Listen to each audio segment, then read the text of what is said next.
They form PMC. Welcome. Yes, sir. Okay lang yun, sir. Four. Hindi, sir. Hindi. Okay, sir. Hindi yun, sir. Ayaw, sir.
Watch the videos as they perform the exchange of rifles.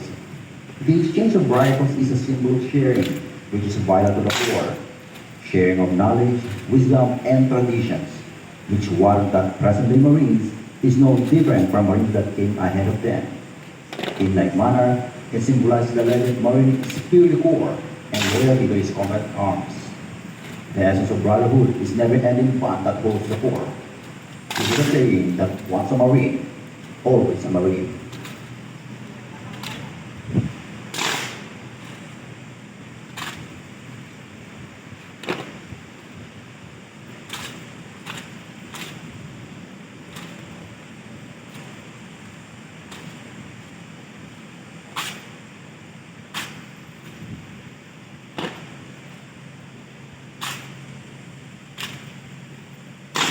The anchor. In amphibious operations, the dropping of anchor is a signal to start of an aggressive assault in beachhead. But this time, it signals the start of a series of rival exhibitions, showcasing discipline, brotherhood, and camaraderie of the few the proud, the Marines.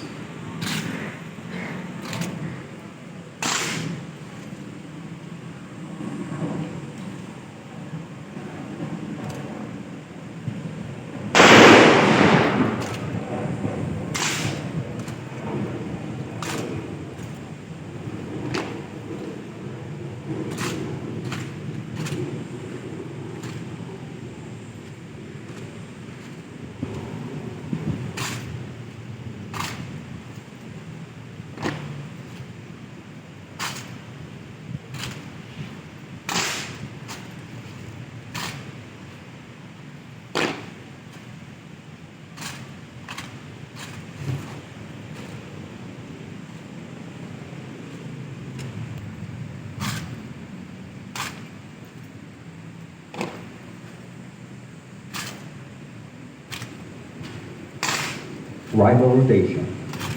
They will execute the chopping motion with precision, courage, teamwork, and trust to fellow Marine. This show of type of attitude Marines will have in the conduct of offensive combat operations, where they will have nowhere else to go but charge forward. This is done without hesitation, for to hesitate and to retreat for just even a fraction of a second will mean injury from an enemy friendly fire. With such spray of aggressiveness in action, no wonder we have earned our title as the cutting edge of the armed forces of the Philippines.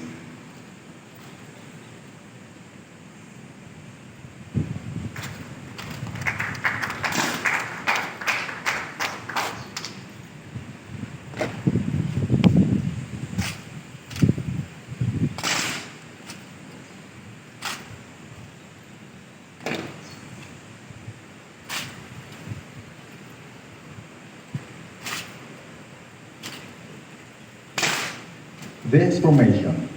This formation signifies the interrelationship and close bonding among brother Marines, not only in the Philippines but all over the world.